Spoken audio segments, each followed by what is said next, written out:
साथियों नमस्कार।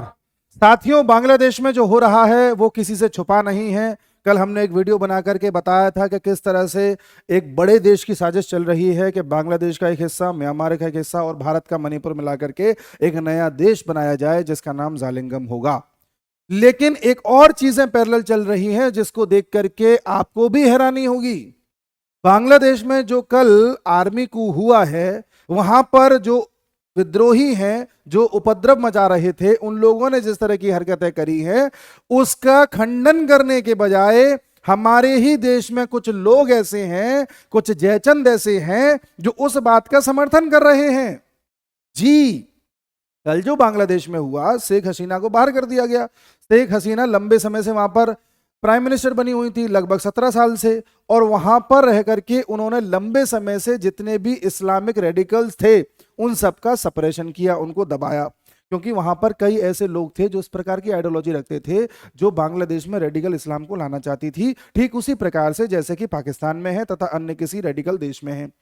इसको समर्थन देती है बांग्लादेश की एक पार्टी जिसका नाम है BNP, बांग्लादेश नेशनलिस्ट पार्टी, और इसकी जो मुखिया है वो है खालिदा जिया। खालिदा जिया जब भी सत्ता में आती हैं तो वो हमेशा पाकिस्तान का समर्थन करती हैं और अरब वर्ल्ड का समर्थन करती हैं और चाहती हैं कि रेडिकल इस्लाम वहां पर आ जाए। और खालिदा जिया का भारत के साथ अच्छे संबंध बनते नहीं है। शेख हसीना थोड़ी सी सेकुलर टाइप है, जो वहां पर मुस्लिम लोगों को तो समर्थन देती ही हैं लेकिन रेडिकल इस्लाम को समर्थन नहीं देती। वो रेडिकल इस्लाम के जितने भी ग्रुप्स थे धीरे धीरे उनको बैन करती चली गई। ऐसे कई संगठन जो वहां पर एक उग्र रूप ले सकते थे, मिलिटेंट संगठन बन रहे थे, उनको भी बैन कर चुकी। और पाकिस्तान के साथ भी उनके संबंध अच्छे नहीं हैं और शेख हसीना के संबंध भारत के साथ अच्छे रहे हैं, एक मित्रतापूर्ण व्यवहार रहा है और शेख हसीना की अध्यक्षता में बांग्लादेश ग्रो कर रहा था। टेक्सटाइल के एक्सपोर्ट के मामले में, कपड़ा उद्योग के मामले में बांग्लादेश बहुत आगे है और अच्छे खासे देशों को एक्सपोर्ट करता है, चाइना को भी एक्सपोर्ट करता है बांग्लादेश तो। और भारत के आस पड़ोस में जितने भी देश हैं, इस समय भारत के बाद अगर सबसे अच्छी किसी की रेट है, ग्रोइंग रेट है, तो वो बांग्लादेश है। ये सब उसने शेख हसीना के अंडर में किया। लेकिन जो वहां पर उपद्रवी तत्व हैं वो इस चीज को पसंद नहीं करते और एक बड़ा देश है वो भी पसंद नहीं करता, तो उस बड़े देश ने अपनी चालें चल के शेख हसीना को गद्दी से हटवा दिया, जो कल हम आपके साथ डिस्कस कर चुके हैं कि कैसे हटवाया और क्यों हटवाया।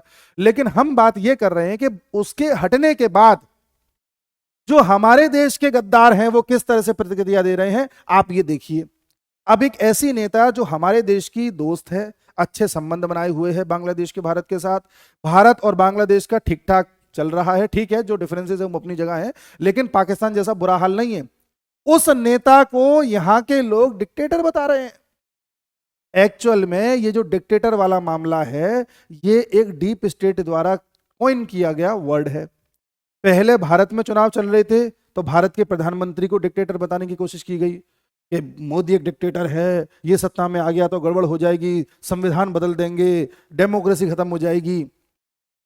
और हमारे देश में जब डिक्टेटरशिप का ये कार्यक्रम चलाया गया, नैरेटिव चलाया गया, तो कुछ यूट्यूबर्स थे जिन्होंने इस चीज को शुरू किया था। आपको पता है वो कौन है, जर्मनी में बैठ के वीडियो बनाना, भारत में बैठ के वीडियो बनाना, सब कॉन्शियसली भारत के लोगों के दिमाग में ये बिठा दो कि मोदी एक डिक्टेटर है।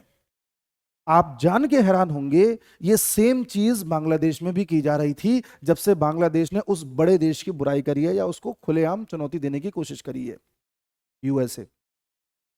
और उसके उदाहरण आपको कई तरह से मिल जाएंगे। जितने भी लोग इस समय बांग्लादेश के इस उद्यम का समर्थन कर रहे हैं वो लोग यही कह रहे हैं कि शेख हसीना एक डिक्टेटर थी और डिक्टेटर के साथ यही होना चाहिए।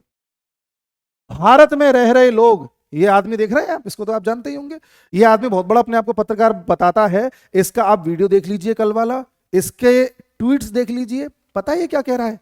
ये बोल रहा है कि किसी भी देश में 10-15 साल से ज्यादा सत्ताएं टिकती नहीं है, आदमी या लोग बोर हो जाते हैं, लोग सत्ता को ऐसे उखाड़ के फेंक देते हैं। इसका यह भी कहना है कि एक डिक्टेटर के साथ यही होता है जब लोग अपनी पे आ जाते हैं तो। और ये बताने की कोशिश कर रहा है कि जो बांग्लादेश में हुआ है वो भारत में भी हो सकता है, इनडायरेक्टली बताने की कोशिश कर रहा है। मतलब अगर आप मोदी को डायरेक्टली नहीं हरा सकते तो ऐसे हराओ, ये आइडिया दे रहा है उन लोगों को जो मोदी के खिलाफ रहते हैं और इस बात का समर्थन कर रहा है जो वहां पर हुआ। साथ ही बांग्लादेश में रिजर्वेशन के खिलाफ लोग आंदोलन कर रहे थे और ये उसका पक्ष ले रहा था। कि भाई लोग जो आंदोलन कर रहे हैं रिजर्वेशन हटना चाहिए, और भारत में ये कहता है कि रिजर्वेशन होना चाहिए। आप जानिए इस बात को। और दूसरी बात, जो रिजर्वेशन के नाम पर उपद्रव कर रहे थे, रिजर्वेशन का मामला तो सॉल्व हो गया था, लेकिन उनका प्रोटेस्ट, उनका हंगामा तो जारी रहा। और कल किस तरह से हंगामा हो रहा है आपने भी टीवी पे देखा है। जितने भी हिंदू मंदिर हैं उनको तोड़ा जा रहा है, हिंदू मूर्तियों को तोड़ा जा रहा है, हिंदू लोगों के घर में घुस करके लूटपाट करी जा रही है, उनके साथ गलत व्यवहार किया जा रहा है, दुष्कर्म किया जा रहा है, उनको मार मार के लटकाया जा रहा है। उस पर ये कुछ नहीं बोलेगा। क्या छात्र कभी ऐसा करेंगे? बांग्लादेश के संसद में ये लोग किस तरह से घुस गए और किस तरह की वहां पर एक्टिविटीज कर रहे हैं, ये किसी से छुपी नहीं है। शेख मुजीबुर रहमान बंगबंधु, जिनकी वजह से बांग्लादेश एक आजाद देश बन पाया, उनकी मूर्ति तोड़ी जा रही है, उस पर टॉयलेट किए जा रहे हैं, उनको ये सपोर्ट कर रहा है और कह रहा है कि वो छात्र हैं। छात्र जब अपनी पे आ जाते हैं तो यही होता है। किस तरह का आदमी है ये? आप सोचिए, हमारे देश में ये लोग किस तरह से ब्रेन वॉश कर रहे हैं हमारे देश के लोगों का। अगला देखिए, ये चमचा पता नहीं कितने में बिका है। इसका वीडियो देख लेना, बाय बाय हसीना, बड़ा खुश है। इस वीडियो में कमेंट्स देख लेना, बांग्लादेशियों के कमेंट्स हैं, और बांग्लादेशी बड़े खुश हैं इसके वीडियो से। और इसने सिद्ध करने की कोशिश करी है कि एक डिक्टेटर के साथ यही होता है। लंबे समय से ये कोशिश कर रहा है। देखो 3 दिन पुराना वीडियो है, एंड गेम फॉर हसीना। इसे कैसे पता?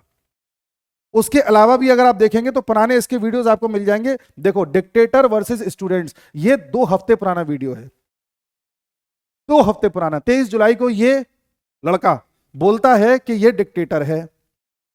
25 जुलाई को ये लड़का बोलता है कि डिक्टेटर है, और 25 जुलाई को ही हर्ष मंडर बोलता है कि डिक्टेटर है।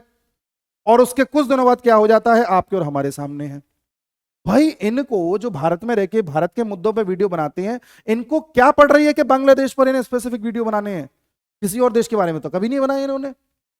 बनाए होंगे तो 1 आध 2 बना दिए होंगे, पीछे पड़ गए शेख हसीना के। तो यानी कहीं ना कहीं से माल आता है ना जो ये काम करवा रहा है, डीप स्टेट्स। जानिए इस बात को आप।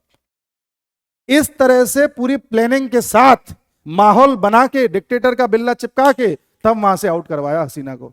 अरे हसीना डिक्टेटर कैसे हो गई आप बताइए? अभी जनवरी में चुनाव हुए, 2/3 बहुमत से जीती है, लोगों ने खुद चुन के बिठाया है, वो डिक्टेटर हुई? या जो अब आर्मी ने आकर के वहां अपना कंट्रोल कर लिया है और आर्मी अब खालिदा जिया को वहां बिठाएगी या उसकी पार्टी के किसी को बिठाएगी, वो डिक्टेटरशिप है? क्या डिक्टेटरशिप है आप बताइए?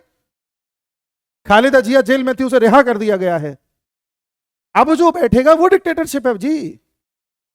पर इन बिकाऊओं को नहीं पता। मुझे इनसे दिक्कत नहीं है, मुझे उन लोगों से दिक्कत है जो इन्हें देख करके अपना ब्रेन वॉश कर रहे हैं। और इतना ही नहीं, आप आगे अगर बढ़े तो मैं आपको एक चीज और बताता हूं जो आप देख करके हैरान हो जाएंगे कि हमारे देश में इस टाइप के नेता भी क्या कह रहे हैं। मैसेज फॉर एवरी डिक्टेटर, प्रत्येक डिक्टेटर के लिए मैसेज है। अब डिक्टेटर वर्ड पहले ही चिपका दिया गया मोदी के नाम पर, तो आप समझ जाइए किसके लिए कहा जा रहा है। ऐसे प्लानिंग एंड प्लॉटिंग करी जाती है जी। ये इनडायरेक्टली कह रहे हैं कि मोदी के लिए भी ये मैसेज है। ऐसे देश में हमारे में लोग पल रहे हैं। आगे देखिए, हैरानी की बात यह है कि सेम पॉलिसी ट्रंप के लिए भी अपनाई जा रही है। कमला हैरिस कई दफा कह चुकी हैं, Trump wants to turn US democracy into dictatorship. Kamala Harris, same words हैं। और इन्होंने ये भी कहा है कि यहां का संविधान बिगाड़ देंगे, डेमोक्रेसी बिगाड़ देंगे। वही वर्ड्स जो भारत में मोदी के लिए यूज किए जा रहे थे। और आप एक चीज और, भारत में मोदी के लिए आरक्षण को भी मुद्दा बनाया जा रहा था कि मोदी सत्ता में आ गया तो आरक्षण हट जाएगा, और वही आरक्षण मुद्दा बना है बांग्लादेश में भी। आप डॉट्स को कनेक्ट करिए तो आप पाएंगे कि ये षड्यंत्र किस लेवल पर चल रहा है। दुनिया में जो भी इस बड़े देश के खिलाफ बोल रहा है उसको बिठा दिया जा रहा है। आज यूके में और फ्रांस में दंगे हो रहे हैं, डेली खबर आती है। यूके फ्रांस में दोनों जगह सत्ता परिवर्तन हो गया है। हालांकि फ्रांस में प्रेसिडेंट इमैनुअल मैक्रों हैं, लेकिन उनके पार्लियामेंट में तो बदल गई ना समीकरण, लेफ्टिस्ट पार्टीज आ गई ना। हो रहे ना दंगे, क्योंकि ये यूएस के खिलाफ बोल रहे थे। अब इस पे कोई कुछ नहीं बोलेगा। भारत में एक बार जनरल बिपिन रावत ने बोला था कि हमें 2.5 फ्रंट वॉर के लिए तैयार रहना है, जिसमें पहला फ्रंट पाकिस्तान, दूसरा फ्रंट चाइना, और जो 0.5 है ना वो ये वाला फ्रंट है जो घर में रह के हमको अंदर से खोखला कर रहा है। किसी भी देश को अगर अंदर से ऐसे तोड़ना हो ना बांग्लादेश की तरह, तो कुछ ऐसे चमचों को खरीद लो जो यूट्यूब के जरिए लोगों का ब्रेन वॉश करें, कुछ विपक्षी नेताओं को खरीद लो, कुछ वहां पर आर्मी में भी 2-4-5 ऐसे होंगे जो विपक्षी होंगे, उन सबको मिला के खेल करा दो। आज भारत में चाहे अफगानिस्तान हो, चाहे पाकिस्तान हो, चाहे श्रीलंका हो, बांग्लादेश हो, म्यांमार हो, इन सब जगह पर हालात इतने खराब हैं कि आर्मी का ही शासन चल रहा है एक तरीके से। नेपाल चाइना की गोद में बैठा हुआ है, सिर्फ और सिर्फ भूटान है जो इस समय सेफ है, बाकी भारत के हर पड़ोसी को आर्मी से घेर दिया गया है या किसी बड़े देश की छाया में वो देश जी रहा है। सोचिए ये कोशिशें भारत की नहीं हुई होंगी क्या? भारत को कैसे बचा रखा है मोदी ने, ये मोदी ही जानता है। वरना यहां मणिपुर के मामले में कैसे मोदी को घेरा जा रहा है, आपसे और हमसे छुपा नहीं है। और मणिपुर में क्या षड्यंत्र चल रहा है, पीएस हाउकिप क्या कर रहा है, ये मैं पिछले वीडियो में बता चुका हूं और एक बार मैंने लाइव किया था उसमें बता चुका हूं इसी चैनल पे। इसके लिए हमें खबरदार रहने की आवश्यकता है कि हमें किसी बड़े खतरे की दिक्कत नहीं है, हमें दिक्कत है इन जैसों की वजह से। आप ये इस लौंडे को देख रहे हैं ना, इन जैसों से दिक्कत है हमें। ये जो पैसों पे अपनी जो है सारी चीजें चला रहे हैं, पैसों के लिए कुछ भी कर दे रहे हैं, इन लौंडों से दिक्कत है हमें। गुस्सा आता है ना देख करके। क्या इनका ईमान है जी? आप कहोगे अरे अपने देश के खिलाफ थोड़ी कोई बोलेगा। साहब पैसा सब कुछ बुलवा लेता है, सब कुछ। और जो लोग ये कहते हैं ना कि भाई बीजेपी के स्पोक्स पर्सन हो आप तो पैसा लिए हो बीजेपी आईटी सेल से, बीजेपी से फंडेड हो। बीजेपी से फंडेड होते ना तो हम भी कब का एजेंडा चला चुके होते बहुत बड़ा। ये लोग सफल नहीं हो पाते, फिर हमें कुछ नहीं मिलता कहीं से भी। तभी स्टूडियो में इस तरह से वीडियो बना के आपसे चर्चा करते हैं। जब जब समय मिल जाता है कोई स्टूडियो दे देता है तो बना लेते हैं वीडियो। हमारे पास नहीं है इतने अच्छे ग्राफिक्स वाले सिस्टम, ना इतनी फंडिंग है हमारे पास, और ना हमें बीजेपी का कोई आदमी पूछता है। हम बीजेपी लिए काम करने वाले आदमी नहीं है, हम अपने देश के लिए काम करने वाले आदमी हैं। हमारे देश के खिलाफ अगर हमें मोदी भी दिखाई देगा ना, सबसे पहले वीडियो लाएंगे मोदी की बुराई करने के लिए। इन जैसों की तरह नहीं है हम, आप जानिए इस बात को। और ये चीज पहचानिए कि हमारे देश में रह रहे लोग किस तरह से प्रतिक्रिया दे रहे हैं और किन लोगों के लिए, जो अपने ही हिंदुओं को वहां पर मार रहे हैं। जानिए इस बात को। जय हिंद।